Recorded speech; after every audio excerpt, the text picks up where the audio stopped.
Hornady Critical Defense 38 Special Plus P versus 9mm.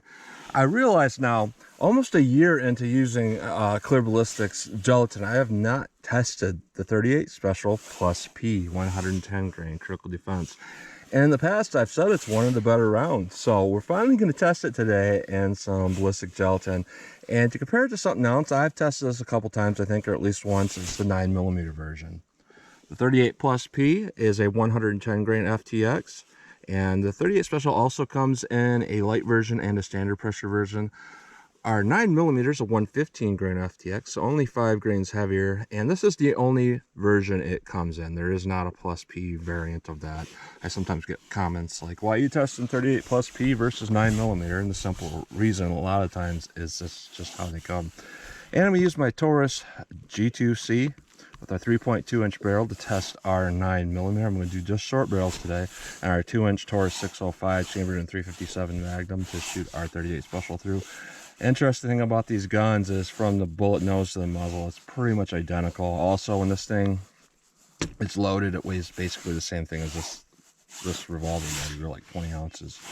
So very, very fair comparison. It's going to be kind of hard to beat that. But reason why I'm testing against 9mm, that just seems to be, you know, the popular thing nowadays, about a 3.25 inch barrel for 9mm. So I'm going to go through the chronograph, see what kind of velocity and accuracy I get at the same time. And as always, going to do my 10% clear ballistics gel block test, which has 4 layers of denim followed by 3 inches of clear ballistics to represent hitting a pectoral muscle, followed by a 1/4 inch MDF to represent hitting ribs or sternum, and to more clear ballistics. I'll do a shot with this to represent hitting ribs or sternum and a shot without it. Now I will address something. I had a lot of people say, well, why use the MDF? This represents average tissue, and that's not exactly true. It kind of does, but it's not going to represent something hard. Also, this is not a 1-to-1 ratio. If you get 12 inches in this, you know, you're really looking at 6 inches in an actual attacker. So just some things to keep in mind. This is just a way to kind of get a good idea of possibly how it might perform. And using the MDF, I feel like gives a little bit better representation. I also get a lot of comments, why 4 layers of denim? Nobody wears 4 layers of denim. But my whole point on that is, do you really want to make it easy for the ballistic test and harder in real world, or would you rather go the other way and see how, you know, well it does against something that's a little bit much? I'd rather do it this way. And then I'm gonna go shoot from, I'll start from 10 yards, and I think I'll back it up a little bit. I often get a lot of comments that snub nose revolvers are not good beyond 5 feet or something like that. So I'll shoot from a little distance with both these cartridges, because it's not unheard of that you might need to take a self-defense shot further than, you know, 5 feet. So enough talk, let's get started with this test. All right, first up we have our 9mm. It is rated at 1135 feet per second, probably through a 4-inch barrel, about 5 yards from the target, 4 yards from the chronograph. Let's see how we do with our 9mm and our G2C. See how close we get to 1135 feet per second.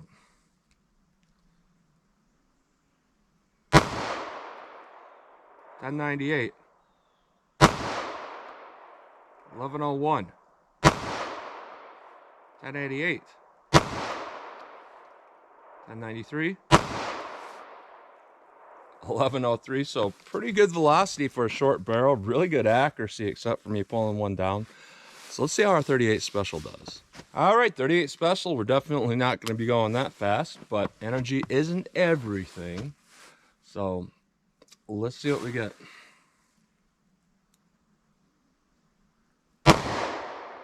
916. No read. No read. That's odd. 940. It's interesting that I had some issues getting some reads. Probably the phenomenon of a little bit of unburnt powder kind of blocking the sensors. So I'll try to get a couple more. 844, that's pretty low. 918. No read. Interesting.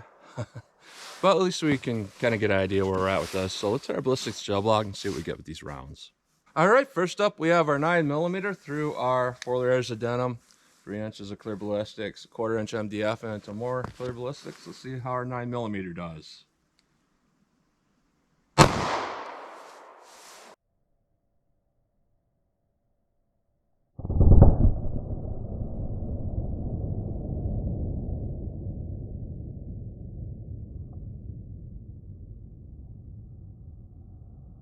All right, so what we're looking at there is we're at about 9 inches. Looks like there's some expansion. Let's pull out this MDF, take a look at it. Yeah, definitely expansion right away. I like to see that. Sometimes you can get too much and limit your penetration. This might be a little bit limited on penetration, but you know, 9 inches. So typically be about 11 inches, but a lot of times it doesn't always play out that way. Simply because different alloys of lead and different bullets do different things when it hits that MDF. So let's try it without our MDF here, and we'll see how that compares. All right, no MDF, just our gut shot. We'll see how this does.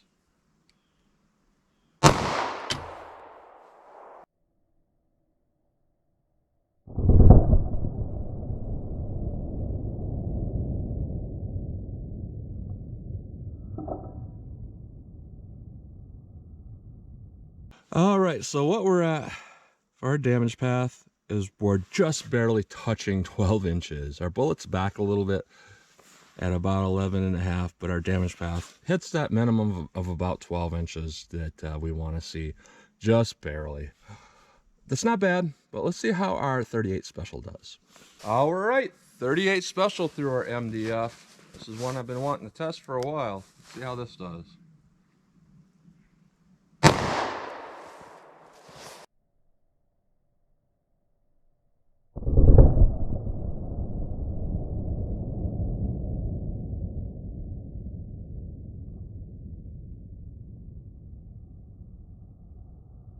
All right, so that didn't do as well as the 9mm for penetration. That's definitely under penetrating. However, we do have some expansion, but what we're looking at here is about 7 inches. I have a feeling our MDF is going to look similar to the 9mm. Yeah, pretty much. So let's try it without the MDF and see how it does. All right, no MDF for our gut shot. Let's see how this does.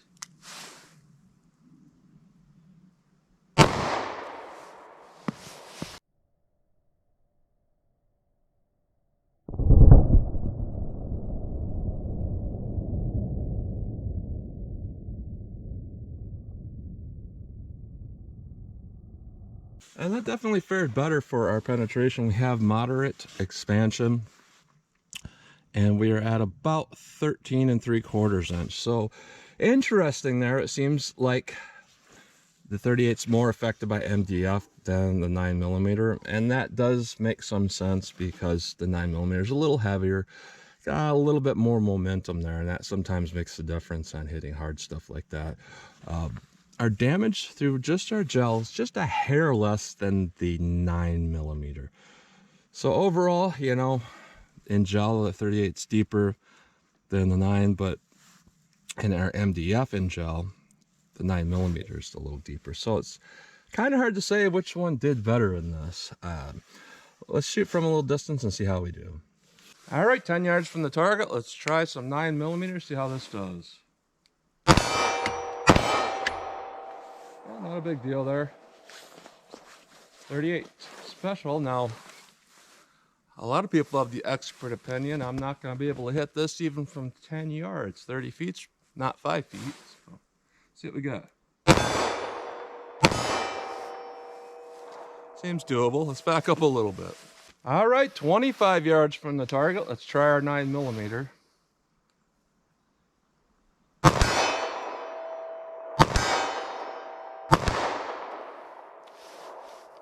Looks like I pulled one a little bit. 38 Special, 25 yards. Now, if I hit this, I should play the lottery because this is not doable. Only by luck. I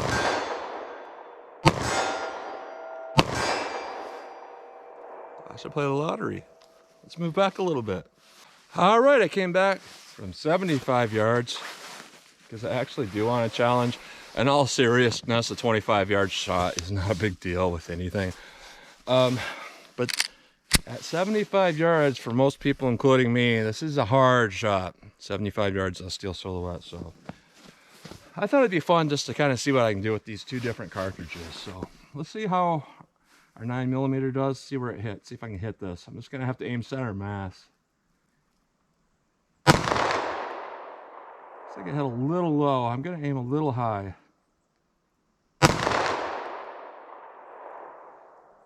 I'm having a hard time seeing where it's hitting. Okay, it looks like it's a little bit to the right and low. Maybe a high left. A little bit too much.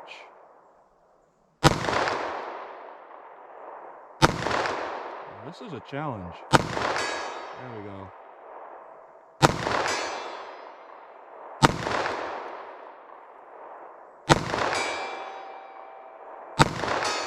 Okay, then the only times I hit was I aimed about a foot to the left off the actual target. And I'm clear with this. Snub nose. I don't know how these are gonna hit. I'm gonna try.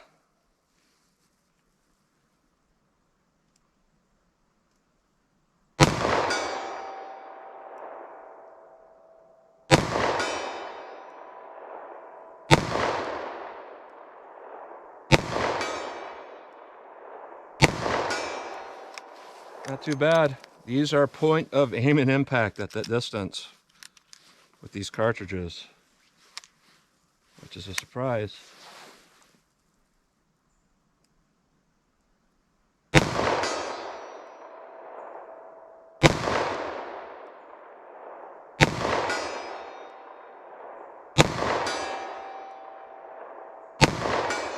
There we go. So the snub nose only good at 5 feet. Yeah, if you're really bad. But in my experience, as long as it's heavy enough, you have a big enough grip, they'll shoot pretty much like a full-size handgun. It's really only when you get those really, really airlight ones and then you have the 2-finger hold, that gets hard to shoot.